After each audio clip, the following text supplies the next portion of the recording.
गरीब का केव हाउस। गदवाल नामक गांव का प्रेसिडेंट साहू के पास विष्णु नाम का भेड़ चराने वाला रहता था। वो बहुत गरीब था, लेकिन वो भगवान पर काफी विश्वास रखने वाला था। रोज पूजा पाठ करता था। वो सिर्फ प्रेसिडेंट के ही नहीं, गांव वाले कुछ लोगों के भेड़ों को भी जंगल में ले जाकर चराता था। विष्णु के पास पैसा नहीं होने के कारण वो अपने परिवार के साथ वहीं एक छोटी पहाड़ी के गुफा में रहता था।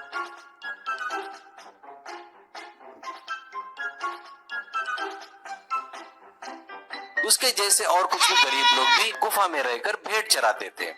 ऐसे ही एक दिन भेड़ चराते वक्त विष्णु के पास साहू आता है। साहू को देखकर विष्णु अपनी पत्नी द्वारा चाय बनाकर पिलाता है। साहू चाय पीते हुए कहता है, पहले पढ़ा था, सुना था, लोग गुफा में रहते हैं तो यकीन नहीं होता था। हाँ, रहते होंगे ऐसा मैं सोचता था, पर तुझे देखकर सही लग रहा है विष्णु। ठीक है, थोड़ा साइड में आ, थोड़ी पर्सनल बात करना है तुझसे। ऐसा करके बाजू में ले जाता है। अब विष्णु से साहू, देख विष्णु, भेड़ों के भाव बहुत बढ़ गए हैं। तेरा भी जल्दी ही पगार बढ़ाता मैं, पर मुझे थोड़ी तेरी मदद चाहिए। तू जंगल में जाकर देख, वहाँ गिरिजन जंगली लोग कितने जन है, कहाँ है, वो क्या खाते हैं, उनकी आदतें क्या है, उनके हथियार, उनकी ताकत, सभी के बारे में पता करके बता। ये काम के तुझे अलग से पैसे देता मैं। ऐसा कहता है विष्णु। गिरिजनों से अपने को क्या काम है? वैसे भी वो लोग जंगल के बाहर ही नहीं आते, वहीं रहते हैं। कभी कभी हमको तो वो जंगल का स्वादिष्ट खाना भी ला कर देते हैं। ऐसा कहता है। ये सुन साहू का साथीदार नीरव कहता है, हमें पता है वो लोगों की तेरी अच्छी पहचान है, इसलिए तेरे पास आए हैं। अपने मालिक जंगल के अंदर 100 एकड़ में गांजे की खेती करना चाहते हैं। देश विदेश से बहुत ऑर्डर भी आ रहे हैं। उन लोगों ने अपने साथ मिलकर मदद किया तो ठीक, नहीं तो जंगल जाकर उन सभी लोगों को हम लोग खत्म कर देंगे। फिर अपने ही आदमियों को गिरिजन जैसे बनाकर अपन लोग ही काम करेंगे। तब तू वहाँ रहकर वो सब काम देख लेना। खूब खेती कर सकते हैं, फिर क्या, पैसा ही पैसा होगा। ये सुनकर विष्णु ठीक है कहता है।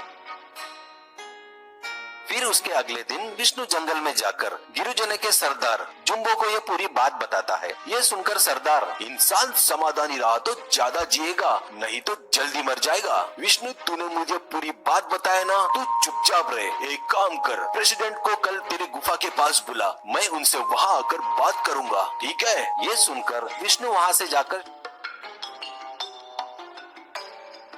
शाहू को सरदार जुम्बो से हुई बात बताता है। फिर अगले दिन शाहू एमएलए और उसके आदमियों के साथ मिलकर विष्णु के घर आता है। फिर थोड़ी देर बाद वहाँ जुम्बो अकेला ही आता है और उन लोगों से साफ साफ कह देता है कि जंगल में गांजा उगाना नहीं जमेगा, ऐसा बोलता है। ये सुनकर एमएलए, देख, जंगल से अकेला आया है, ज्यादा ठसन से बात मत कर। क्या सोच रहा है, वापिस कैसे जाएगा तू? ऐसा कहता है। ये सुनकर सरदार जम्बो अपनी कमर के पास से एक सीटी टाइप निकाल कर बजाता है। फिर क्या था, जैसे करिश्मा ही हो गया हो। वहाँ आजू बाजू से बहुत सारे सांप आकर खड़े हो गए।